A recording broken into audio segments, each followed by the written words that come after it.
Bayangkan kamu punya satu ide. Kamu udah mikirin ini berbulan-bulan. Kamu coret-coret di buku catatan, kamu hitung ulang, dan kamu yakin ini bisa berhasil. Kamu bawa ke rapat, kamu presentasi, dan reaksi semua orang cuma tertawa. Tapi bos kamu tiba-tiba bilang, "Oke, coba." Dan sekarang, kamu harus buktiin itu dengan seluruh nama baikmu. Dan kalau gagal, konsekuensinya bukan sekedar dipecat. Sekitar 4.600 tahun yang lalu, di tepi Sungai Nil, ada seorang insinyur kepala yang sedang berdiri di titik itu. Namanya Neb. Dan dia baru saja meyakinkan manusia paling berkuasa di dunia, Firaun, untuk membangun sesuatu yang belum pernah ada sebelumnya. Sebentar, kita bicara soal piramida kan? Yang sekarang jadi salah satu dari 7 keajaiban dunia kuno. Yang fotonya ada di buku pelajaran SD. Yang presisinya sampai hari ini bikin insinyur modern geleng-geleng kepala. Itu yang Neb sedang coba bangun. Tapi yang gak pernah kita ceritakan adalah tentang malam-malam sebelum piramida itu berdiri. Sebelum piramida, ada yang namanya mastaba. Bayangkan kotak besar dari bata lumpur. Datar, padat. Tidak ada yang spesial dari bentuknya. Tapi itu standar makam kerajaan Mesir selama berabad-abad. Semua raja dimakamkan di sana. Sudah ada aturannya. Sudah ada yang ahli membuatnya. Sudah ada yang tahu cara menghitung anggarannya. Aman. Dapat diprediksi. Membosankan. Dan Neb ingin mengubah semuanya. Nggak selalu karena dia ambisius loh. Kadang orang punya ide bukan karena mau terkenal, tapi karena ada sesuatu yang terus mengganggunya. Suara kecil yang bilang, ada cara yang lebih baik dari ini. Kamu pernah ngerasain itu? Neb percaya, kalau makam raja harus mencerminkan kebesaran sang raja, maka bentuknya harus mencapai langit. Bukan bata lumpur, batu masif. Bukan kotak datar, bertingkat, menjulang, seperti anak tangga menuju dewa. Dia bawa gambar itu ke sidang dewan. Para pendeta senior, para menteri, orang-orang yang sudah puluhan tahun di bidang ini. Reaksi pertama mereka bukan pujian, bukan pula diskusi serius. Mereka tertawa. Batu seberat itu akan hancurkan fondasi sebelum separuhnya selesai. Ini pemborosan anggaran kerajaan. Kalau nanti ambruk dan menimpa mumi raja, siapa yang mau tanggung jawab? Dan kamu tahu apa yang paling menyakitkan dari situasi seperti itu? Bukan ejekan mereka, tapi kenyataan bahwa kamu nggak bisa sepenuhnya membantah mereka. Karena memang belum ada yang pernah coba. Tapi Firaun mendengar dan bilang, iya, proyek disetujui, anggaran turun, ribuan tenaga kerja siap dikerahkan. Dan Neb yang baru saja menang argumen, mendadak tidak bisa tidur. Karena satu hal adalah punya ide yang kamu yakini. Tapi hal yang sama sekali berbeda adalah membuktikannya nyata. Suara-suara yang tadinya datang dari para anggota dewan, sekarang datang dari dalam kepalanya sendiri. Kamu beneran tahu cara melakukan ini?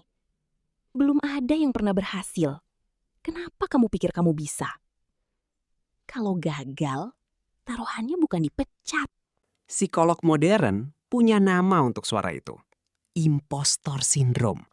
Perasaan bahwa kamu nggak cukup layak, bahkan untuk ide yang lahir dari pikiranmu sendiri. Neb belum kenal istilah itu, tapi dia sangat kenal rasanya. Proyek pertama dimulai di Maidum. Di atas papirus, semuanya masuk akal. Sudut dihitung. Material dipilih. Lapisan batu disusun satu persatu dengan ribuan tangan. Tapi ada satu hal yang Neb salah hitung. Gaya gesek antar lapisan batu di bagian luar. Dan suatu hari, lapisan luar piramida itu retak. Lalu meluncur. Lalu runtuh. Bayangkan kamu berdiri di sana dan menyaksikan itu.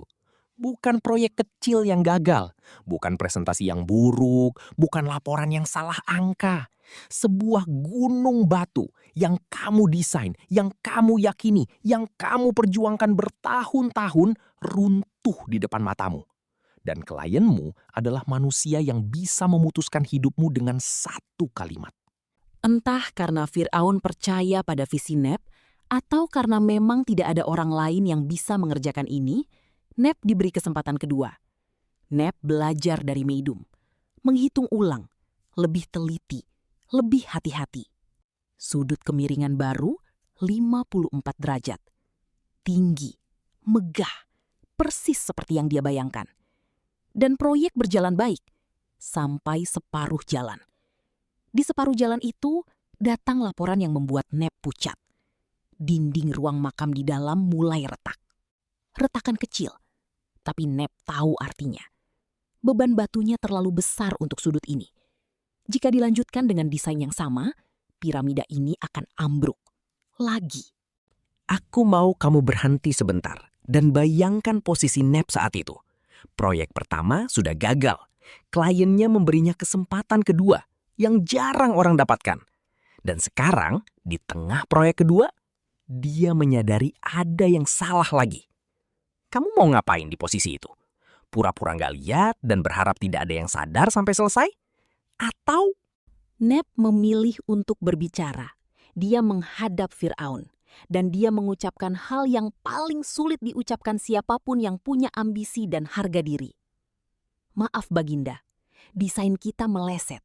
Kalau diteruskan seperti ini, piramida ini akan runtuh. Kita harus membelokkan sudutnya sekarang. Dari 54 derajat menjadi 43 derajat. Hampir pasti dia takut saat mengatakannya. Tapi dia tahu, diam lebih berbahaya daripada mengaku salah. Piramida itu pun dilanjutkan dengan dua sudut berbeda. Curam di bawah, landai di atas. Seperti sesuatu yang sedang dibangun lalu tiba-tiba berubah pikiran di tengah jalan. Kita menyebutnya piramida bengkok.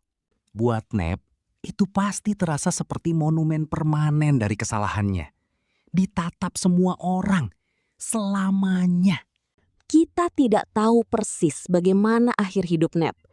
Tapi kalau boleh menebak, dia mungkin meninggal dengan perasaan gagal. Dua proyek yang tidak sempurna. Satu ambruk, satu bengkok. Bukan warisan yang membanggakan untuk seseorang yang punya visi sebesar itu. Tapi ada yang tidak Neb ketahui.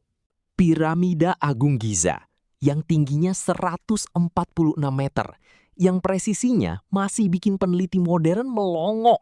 Bisa berdiri karena para pembangunnya tahu sudut yang tepat.